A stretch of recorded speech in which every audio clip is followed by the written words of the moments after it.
Hi, this is Tony from Podcast My Business and also Content Made Easy for the video content. And today we have Brendan Lee from Be Digital. Is that bedigital.com or .com.au? It's bdigitalgroup.com. There we go. See? Be Digital Group. And it's BE, not the busy bee. Just be. To be Okay, or not to be, that be.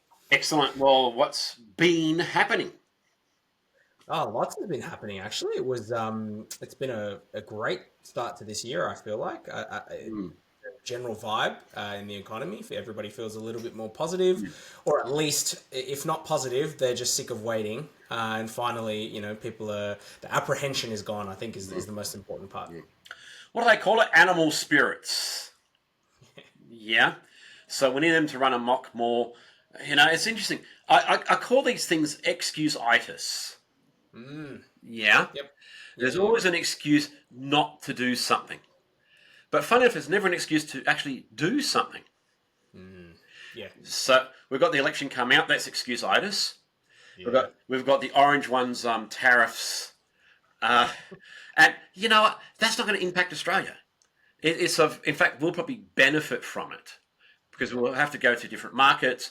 Some people will sell stuff to us cheaper because I can't Mm, get it into America as long as I don't dump it and whatever. So there's always ways of finding benefits. mm, Yeah, yeah. and COVID was certainly a part of that. So what you focus on, Brendan, is sales. So what part of sales do you focus on and specialize in? Yeah, so my background, I've been a career marketer. Well, I always wanted to do ads and marketing coming out of university, Mm, and the very first place that I worked, they were a wholesale sales company essentially, and even though I took on a marketing role, mm, without knowing it, I was always forced into sales functions, mm, and at the time, couldn't have hated it more. But the experience was phenomenal. mm. The context it's given me as a marketer, I find, has definitely given me a great point of difference. So, as I focus now, my team and I, we deliver digital marketing solutions, but honestly, I always say all we're focused on is that sales conversion. At the end of the day, you shouldn't be doing marketing if you haven't got a clue as to how it stitches into the sales conversion. That's so true. I've had clients over the years that I get them leads and what have you, and they say, Tony, you got to stop because I can't cope. I'm going, but that's a you problem. So Yeah. I can help you out with that, but you need someone like Brendan and others to truly, get benefit from that. So, okay, let's go through the standard marketing question, and you've brought it up straight off the bat. What's more important, marketing or sales? Yeah, absolutely.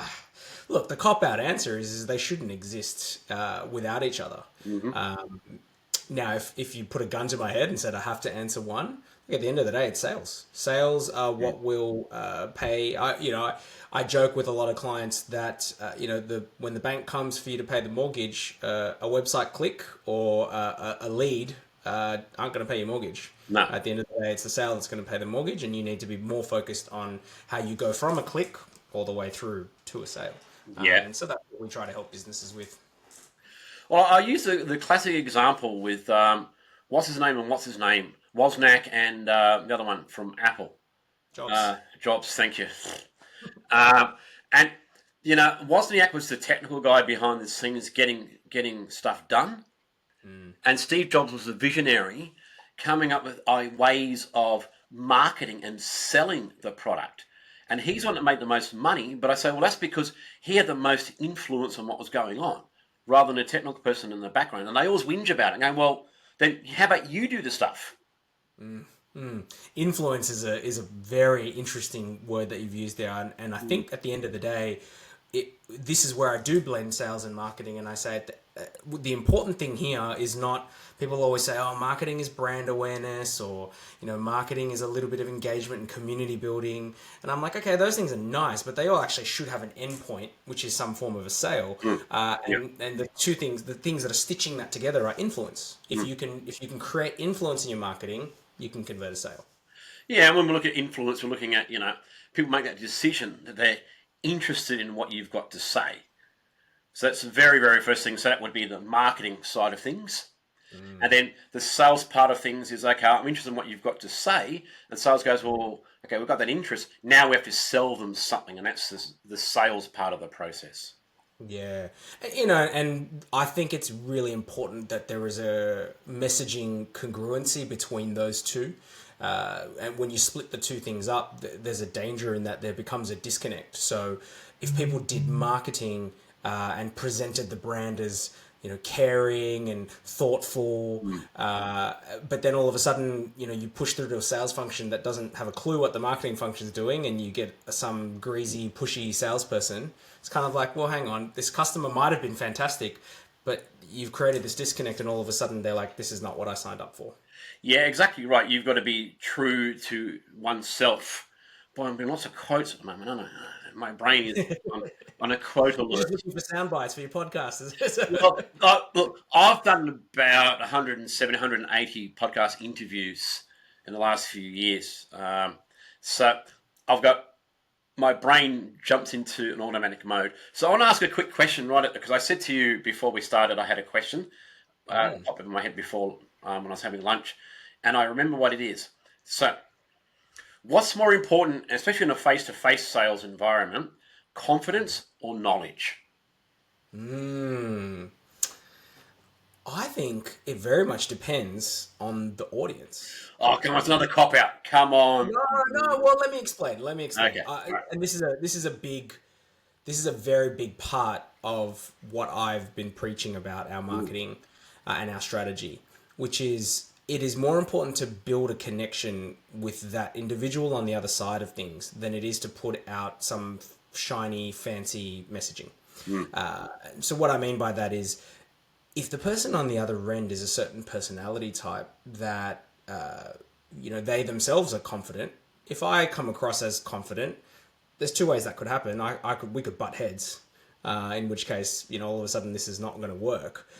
Or maybe that's what they needed. They didn't need the substance because they're not a substance person themselves. They just wanted somebody who seemed confident in what they said they could deliver. They want to tick that box and move forward.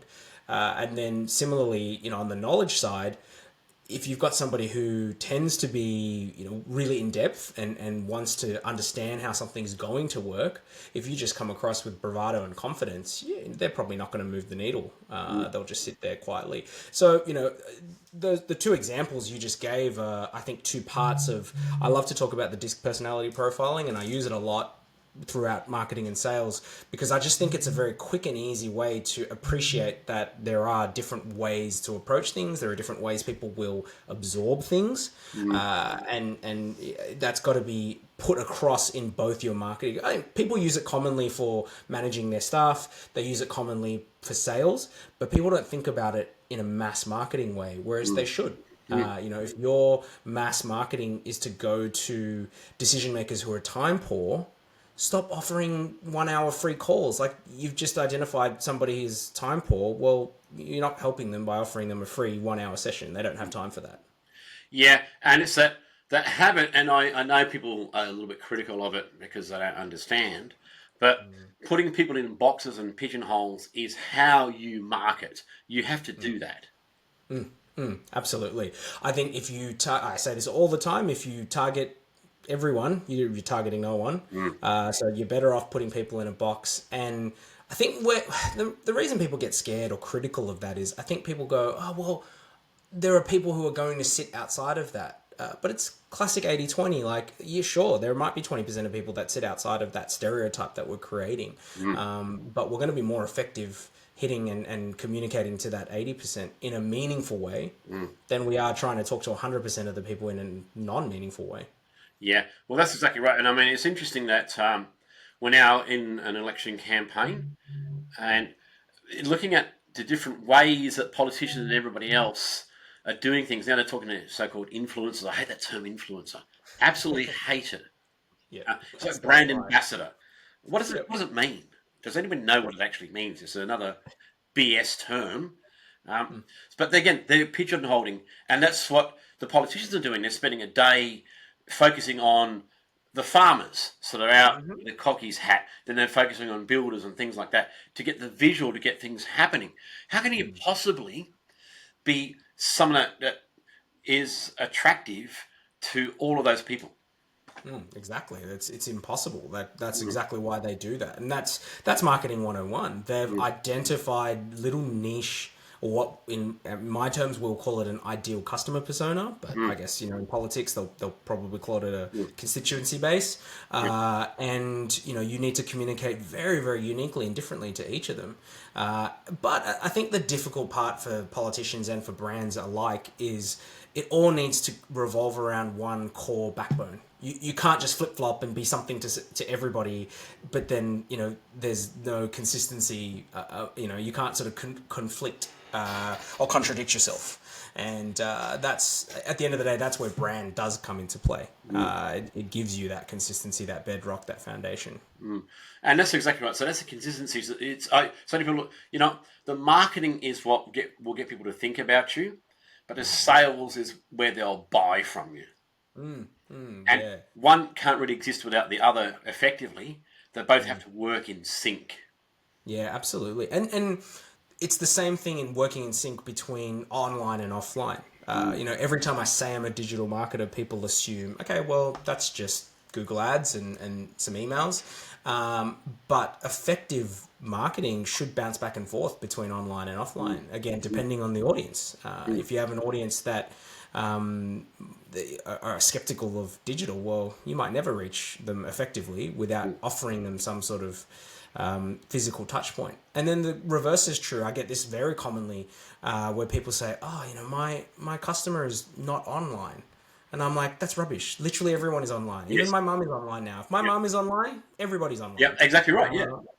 So the question isn't whether your customer is online or not. The question is what frame of mind is the customer in when they're online, and do you have a place to sit in that frame of mind? If you don't, absolutely don't market to them. If they're on Facebook to talk to their relatives across the world, don't try to market to them, potentially. But if they are there Googling something, that's no reason you couldn't pop up and be relevant. Yeah, exactly right. It's called meeting people where they are and where they want to be and where they expect to meet you. Absolutely. And I think when we talk about having those little different pockets of audiences, that's where you're able to identify, are we meeting the person at the right time, at the right frame of mind? And if you're too generic, I could be showing somebody an ad at the wrong place at the wrong time, which doesn't matter how great my ad is, it's all of a sudden the wrong ad. Yeah, exactly. And I mean, we met through business networking, and I do a lot of stuff online on Facebook and LinkedIn, and you do stuff on LinkedIn as well. And you've got to be on both channels, because I do so much stuff, so frequently on LinkedIn especially, that people that I meet go, oh, you did that post. And it could be at some stage, the one I'm getting a lot of brand recognition for, I did a post recently in relation to Red Bull. Red Bull sent me an email about wanting to work with them as a social media manager. I'm going, oh, that's great. So, of course, what did I do? What did I do, Brendan? I haven't seen this post, Tony. What did you do? I'm assuming I did a post on it, but I used the Red Bull logo as the image in the post. So that's brand recognition. Yeah. And when you've got a brand like that spends a lot of money, they've got Red Bull cars and whatever, people forget all it is a pretend energy drink. It's a lifestyle, is what I would say. Now, that's what you're saying. It's become a lifestyle brand based on a energy drink. Yeah, and absolutely. They've done that from the marketing that they've done and the events they've sponsored. Red Bull Racing, I like Red Bull Racing. Red Bull Extreme Sports, they're very the aircraft, the flying, and all. They introduced some new sports, some new adventure, exhilarating sports and things like that. That becomes their brand cachet. So when do they have to stop marketing and they can just roll with that and just sell? Yeah, no, that's a great question. I believe what they are doing quite cleverly is embedding themselves in the conversation beyond what their product is. Because if all they were going to do was talk about how great their drink was, they would run out of relevant sort of times and appropriate places to talk to their audience. But Yes. all of a sudden, if they're sponsoring Formula One and extreme sports, and Yeah. there's so many ways to be relevant as a brand, and back to your original question, when can they just stop and sell? I don't think there is a time, because, like I just said, if all they can do is talk about one beverage, they've got very few tricks to pull. Well, that's right. And interestingly, we're all talking about beverages and marketing. So, Coca-Cola recently, until very, very recently, pulled out of advertising. And they're spending their money on discounts and offers in supermarkets. Right. And they're going, okay, let's just stack them high, sell them cheap. Yep. And that was their philosophy. We'll just pump that stuff out. Yeah, pump it out and pump it out, pump it out and pump it out.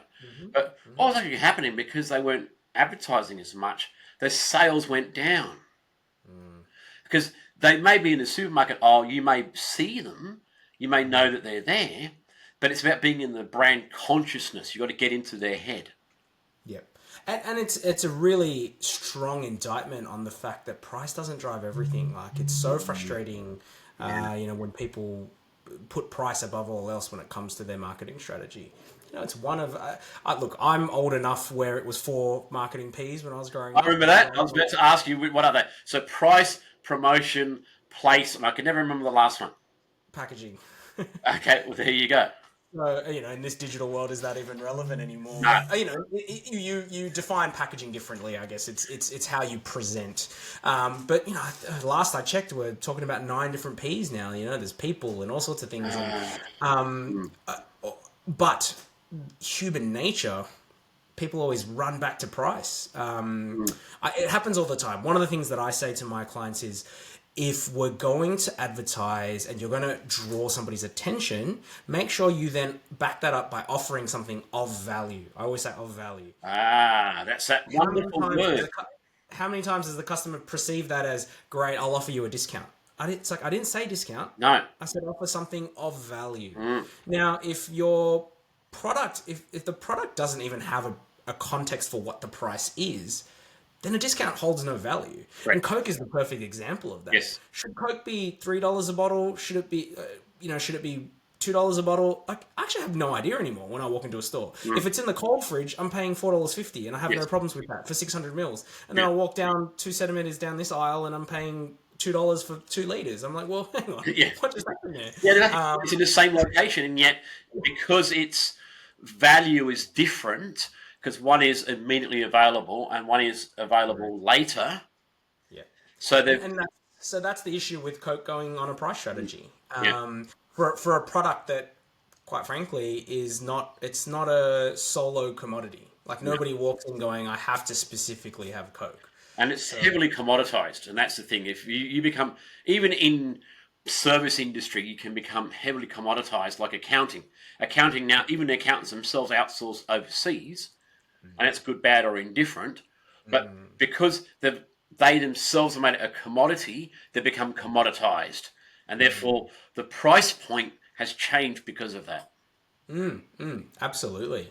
And I think that's where, back to that point about value, accountants are a good example, but digital marketing agencies are a great example too. We've had to really change our approach from, I guess, the traditional time and materials. Hey, the work you've asked me to do will take me X amount of time, therefore I'll charge you accordingly. And we really had to flip it to be like, well, what is the value I'm actually delivering to you, Mr. or Mrs. Customer? And then the question then becomes, okay, well, that's on me as a business to figure out, how do I deliver that in a way that is profitable for me? If I can't deliver you a value back to your business at a price that's going to work, this is not going to be a strong relationship. Now, intriguingly, we've enjoyed this conversation so much. That's been 19 minutes. Yeah, wow. I just looked up and went, oh my God. Now, I normally cut podcasts at about 20. So some quick tips, we normally give quick tips. So I've got one quick tip that I've just thought of, is that if we're talking about value, if you want to raise your price, offer more value. So Yep. when I've had to raise prices, we all have had to over inflation and everything else. Okay, Yeah. Mr. and Mrs. Jones, I'm now going to do this for you. Okay. However, I also need to do this as well. And they go, oh, okay, that's fine. That you're giving that value. So what's one quick tip that you'd like to give? The quickest tip I have is whatever it is that you think you do as a service, don't stop rethinking on how you can deliver that and increase the value that you're delivering. So for me, the most common thing is the use of AI. People are asking me all the time, what place does that have in your business?